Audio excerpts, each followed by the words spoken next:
Well, this segment I'm going to call, or I'm calling, 6403 23rd Avenue. It's kind of musical. It could be set to music, that. And this was certainly not the longest residence of my young childhood, but somehow it was the nut of it all. This was the address of my grandparents' home. This is the Weingards, my mother's family, which was largely the family in which I grew up. The Edelmans had an influence, but more later in my life.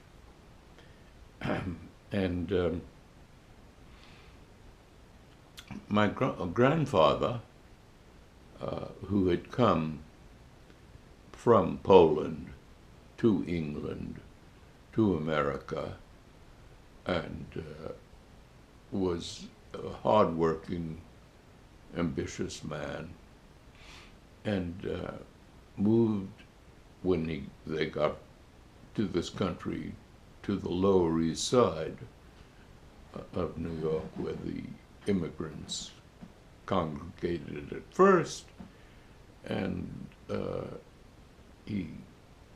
from there they moved to a better area, but still an area of tenements, and he and several friends bought one of the tenements, and from there they moved to Brooklyn, to Brownsville, East New York, where he traded his old tenement in Manhattan for a new, larger tenement with joint owners in Brooklyn. And eventually, I think by 1921, he bought 6403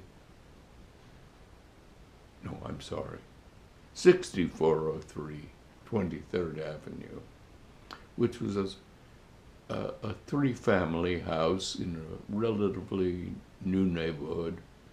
It was a new house when he bought it.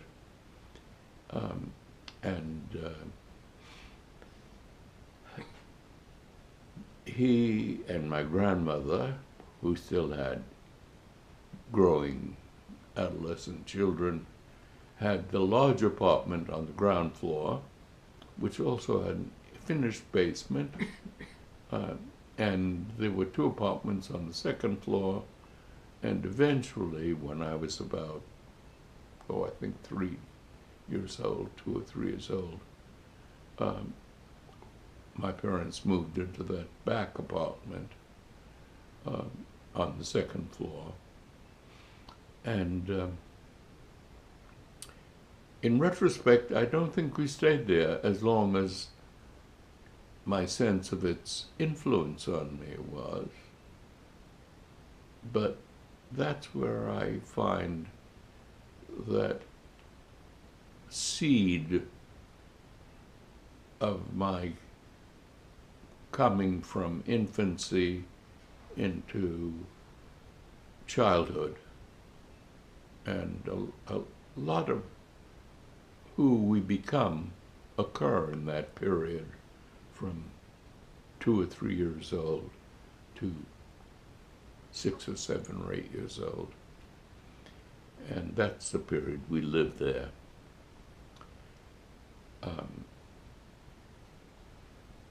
It was an interesting place in that across the alley from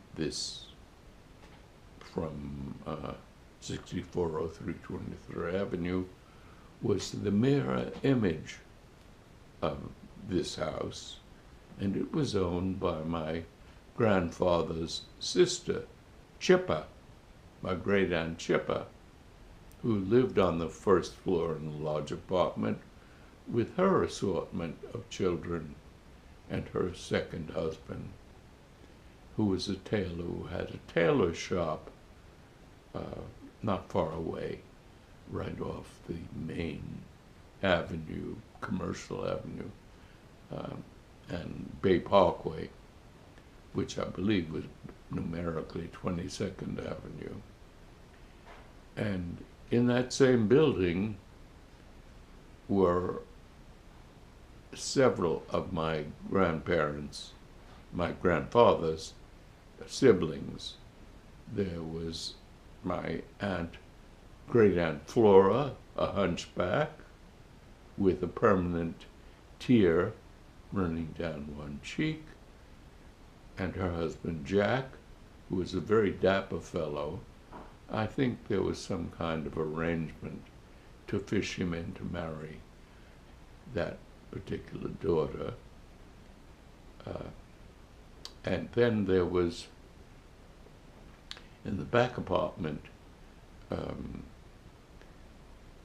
my grandfather's youngest brother, also named Jack. And he was a particular friend of my mother. They were about the same age. And Jack may have been a little older. And he was a very nice man, and he remained a bachelor all of his life. He had the back apartment, the same one that we had. And in the front apartment, Flora lived with her husband, Jack. And then diagonally across the street was my grandfather's other brother, Abe, with his wife, Hashka, who was a florid, good-looking woman, big busted, and she wore silks and perfumes and colorful stuff, and when you went to her home, it was like moving into an enlarged gypsy caravan with wonderful colored pillows and the like. And they had two sons, Beryl and Jerry, who were roughly the same age as my brother Gordon and my uncle Barney, who was my grandfather's youngest son, and who was only 9 years older than I and 4 years older than Gordon. And as a matter of fact, Gordon and he bonded much closer than Gordon and I ever did. And as a matter of fact, that was a very significant element in my growing up in that family, in that I was somehow shut out from that relationship between Gordon and Barney. And Gordon and Barney, along with Beryl and Jerry, were part of, or really the most important part, of a kind of athletic team called the Alquires, I believe, which wore, I thought, wonderful satin, heavy satin, not leather, jackets with Alquire embroidered on the back. That was quite the rage in those days. And they played various ball games against other people, other teams. So it was, and I should say, what I'm overlooking is that my great-grandmother, my grandfather's mother, lived also with Chippa across the alley. And she was a very old woman, it seemed to me. And I had no communication to speak of with her whatsoever. But the two things I remember most of her is that she would sit across the street where the sun came on a box, a milk box made of wood and metal that was high enough against a brick wall where the sun shone most of the day and where she could feel warmer. And when I passed, she would beckon me and open a little purse, a coin purse that she had, and take out a coin, a penny or two, and give them to me and give me a kiss. And it was a stinky saliva kiss in those days. I don't know why people used to have those smelly kisses, but they did. And the only other thing I really remember about her, and I think it may have been only once, visiting her in her little bedroom when she was perhaps dying, I don't know. And there she was, almost bald-headed, and her sheitel, her wig, was on a wig stand next to her bed. That's all I remember about her. I never had any communication more than that about her at all. And then my grandmother's relatives I know much less about, because we were enmeshed in my grandfather Weingart's family. But my grandmother's father, the only other great-grandparent I knew, had lived part-time with my grandmother, but at one point or another came up and lived with us in our apartment, which was really too small to accommodate him, but he did. There was a foyer, a large foyer, and in it was a daybed, and that's where he spent most of his time. He lived to be 93, which I think was, as far as I know, the oldest member of our family. And this was the Greenspan family, my grandmother's family. And this is my maternal grandmother, of course, that I'm talking about. And this is the same Greenspan, Alan Greenspan, who was the head of the Fed for a while. And I think he was a first or a second cousin. And I may have met him once or twice when I was very young, when he was very young.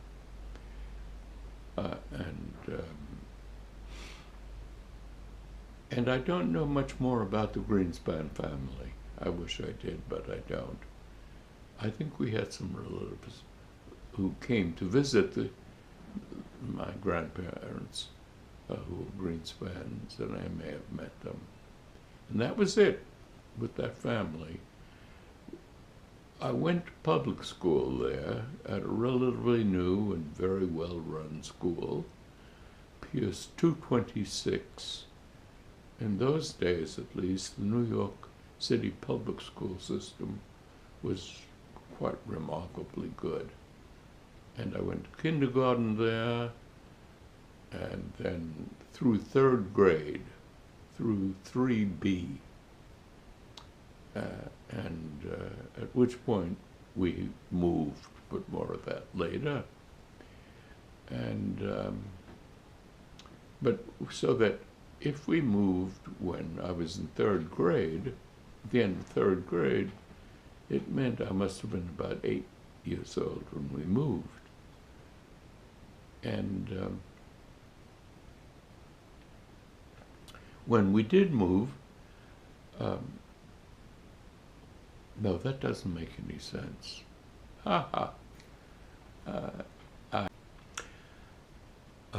Actually,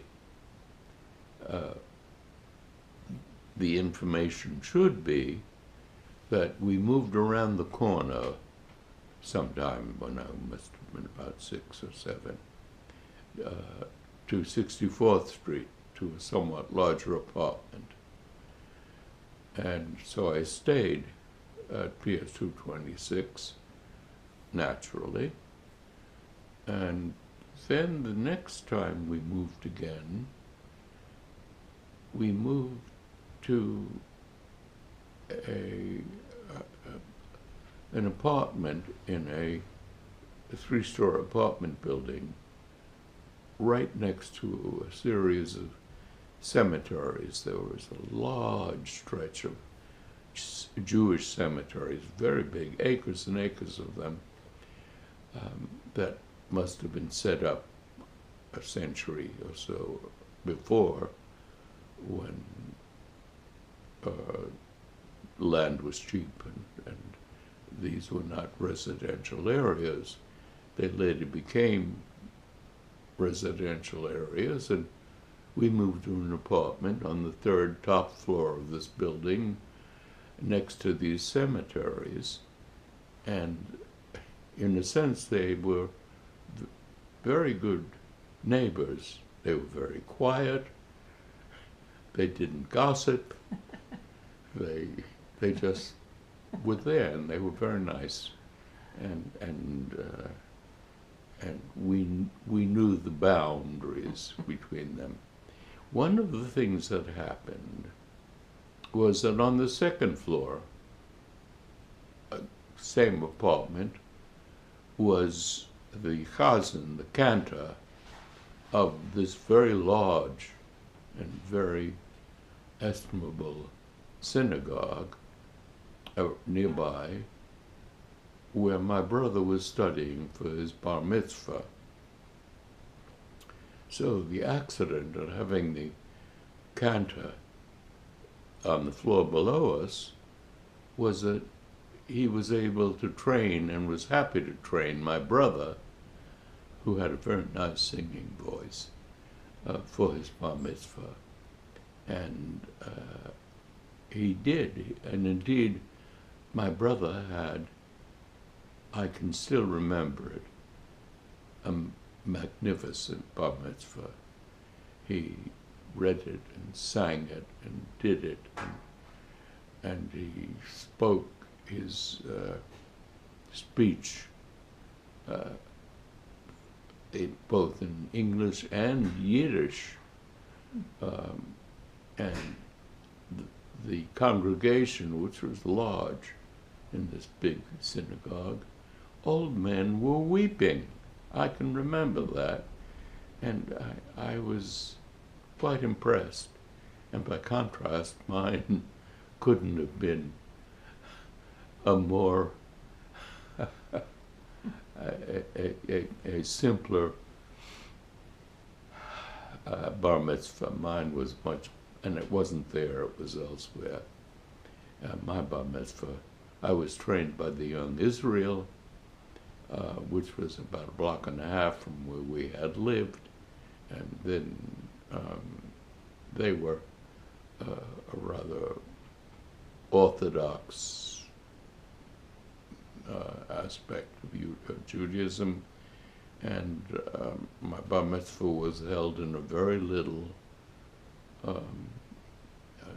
synagogue, of which my grandfather Weingart was president, and we'd better turn it off, no? And I wasn't, I mean, I did it because I'd been trained in it for 5 years. By contrast, my bar mitzvah was very unimpressive. And my mother, I recall, was under the obligation to make some kind of celebration for it, and she did indeed. And it was held at the finished, very nicely finished, basement of friends of ours. They were very well-to-do, and it was a nice finished basement, and my mother somehow arranged this. She was always reluctant to do these things because it meant spending money, and my mother was always very conscious of that. She pitched pennies wherever she could. So it was something of a strain for her. All in all, that was the memorable aspect of my bar mitzvah, as opposed to my brother's absolutely superb bar mitzvah. The reception there was held at the synagogue because they had facilities for that sort of thing, and it was much easier on my poor mother. What I also remember, one other thing about my bar mitzvah party, is at one point or another, feeling my oats as a 13-year-old, I stood up on a folding chair to say something to the assembled, and it was the folding chair of my mother's friends, and my mother couldn't bear to see me doing that, and she pulled me off the chair in front of everybody and slapped me in the face at 13. This was not a habitual kind of behavior from my mother. She was obviously under a lot of strain. That much from my bar mitzvah, it never took. I came away from religion with, I think the best part of it for me was with the ethics and morality that Judaism taught. And that was that. And now back to my brother.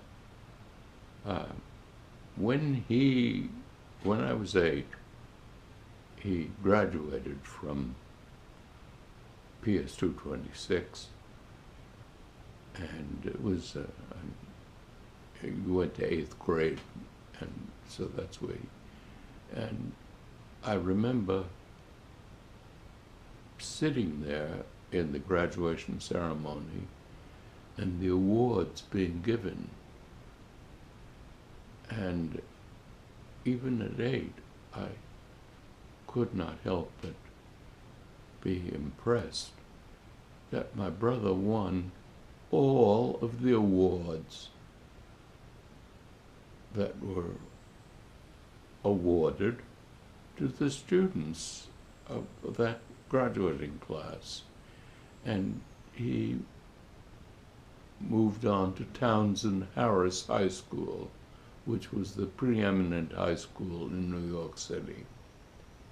It was part of CCNY, City College.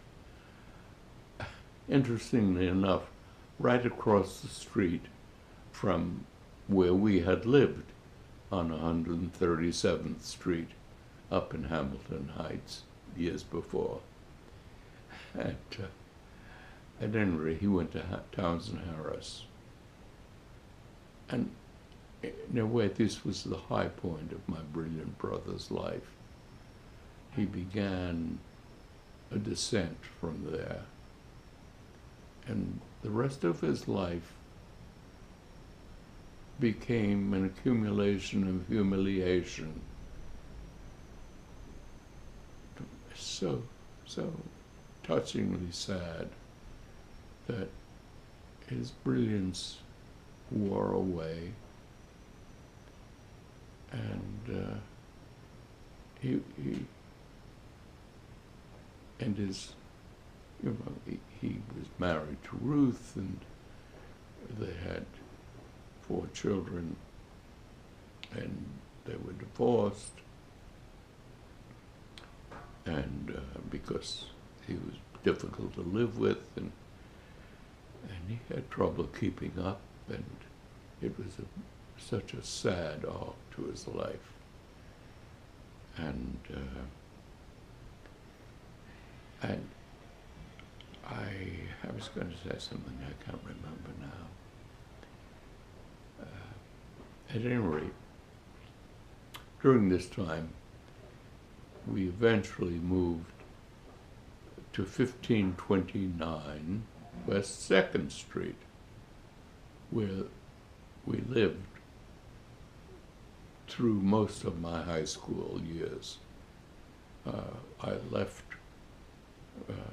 PS 177, where I had gone from 4th through 6th grade.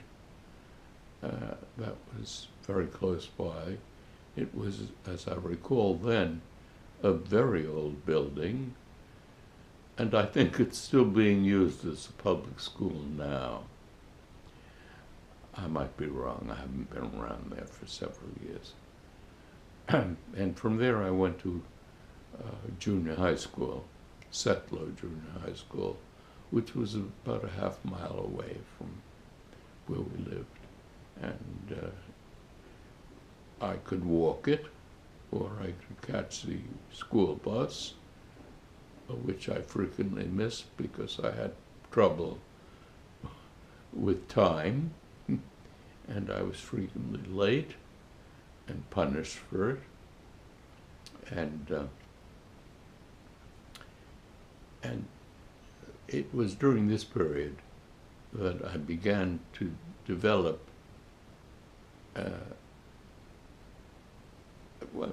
some capacity for the theater.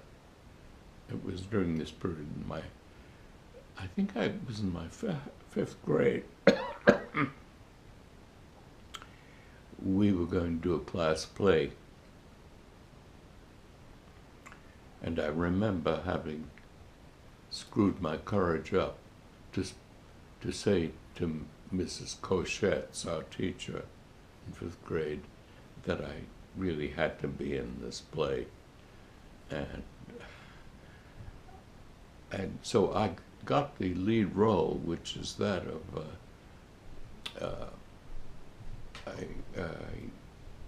I don't know, I can't remember anything about it except that in order to play the role, I had to be in a wheelchair. Now, we couldn't get a wheelchair, but I somehow found or purloined a carriage, a sit-up carriage, to be used, so that from my character. That's all I remember about that. And that was in fifth grade. But when I got to junior high school, there were many more opportunities. And that's where the solid beginnings of my work in the theater. And there were plays and musicals and things like that, much more advanced stuff because we were older kids by then. And two things should be remembered. I participated in the recitation contest for poetry, and I did Gunga Din, which was very advanced, and I even remember some of it. You may talk of gin and beer when you're quartered safe out here, and you're sent to petty fights in Aldershot. But when it comes to slaughter, you will do your work on water, and you'll lick the bloomin' boots of him that's got it. For it was din, din, din, you Lazarusian leather Gunga Din, though I've belted you and flayed you by the living God that made you. You're a better man than I am, Gunga Din. And so much so that by, of course, one of the great supporters of British imperialism, whose name escapes me, but it'll come back, and I won the first prize for that. However, the assistant principal, Mr. Levy, I think it was, so the assistant principal, Mr. Levy, decided that I should not win the first prize, but that a girl who had recited a poem. I think it was called "I Am an American." Well, you can understand that. So I countermanded him. I said, "No, that's not fair." I said, after all, I didn't know what I was saying, but I said, I had the sex appeal. I didn't know what that meant, but it sounded right. At any rate, I did not win that award. The other thing that happened that I recall is that there was somehow a contest for the handsomest boy in the school. And it seemed I came in second. I wasn't trying or anything, it was just there. And Seymour, and I don't remember his last name, was the first. But Seymour was also withdrawn from first prize for some reason or other, so that I became the first prize, and I was elected the handsomest boy in the school. It never went to my head, I'm happy to say. It wasn't important. At a third point, I was elected to go to a conference having to do with governance, state, city, national governance. And I was nominated to become the provisional governor of New York. I didn't go to that meeting, so I never became that.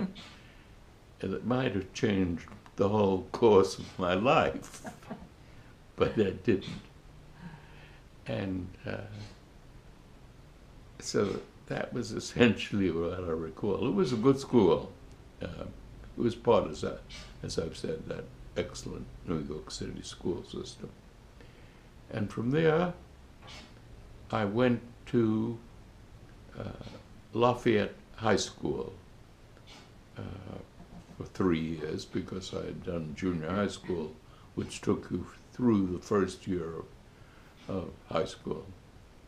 And that was interesting and very valuable, because it was a one-year-old school when I got there, 1 year or 2 year old, brand new, really, in the middle of a lot of empty lots, which were used as truck farms, where essentially Italian immigrants raised vegetables and would sell them. And it had a very good theater department with very good theater teachers, and there I was in full-length plays and musicals. Not that I did very well in the musicals, but in the plays I did well. And they were well staged. They were either Broadway musicals or, Broadway plays or the like. And one of them, I recall, was a Connecticut Yankee in King Arthur's Court, based on the Mark Twain stories, and which had been a professional play. Most of the plays, I think all the plays we did had been professional plays that had been on Broadway or the like. And I'm trying to remember the name of the fellow who played the lead. He was in a class ahead of mine, and he played the lead, and I was the second lead. And his name, I can't remember, but eventually he became the guitarist with the Weavers and had a remarkable career. And in that, I learned something about comedy inadvertently and how to steal a scene inadvertently. I didn't mean to steal the scene, but I certainly did. Because in one of his longest speeches and scenes, I was on stage. I was playing a page or something, I can't remember what character, but an important character in King Arthur's court. And he was the Connecticut Yankee, and we bonded. And so I was sitting on stage during this scene, and I was wearing close fitted tights. And I had nothing to do but to sit there. That's all I had to do. And I, completely unaware, I began straightening the seam in my tights, completely unaware. And obviously the audience was watching me and not the scene, and giggling as I didn't know what was going on. I was unaware of it. When the scene was over and I was off stage, the teacher director came up to me and bawled me out for wrecking the scene. And I had no intention, but I learned a lot. What you could do about comedy and stealing a scene and the like. There were other plays too during that period of time, and it was a very rich, they're very good teachers in the program there. And in one of those plays, I was supposed to be tossed onto a pile of burlap bags. And that was part of the business. And somebody had put glass when they packed the burlap bags into it, and I got a deep cut of glass in my hand. I still have some of the glass in it all these many years later. They never got it all out. And a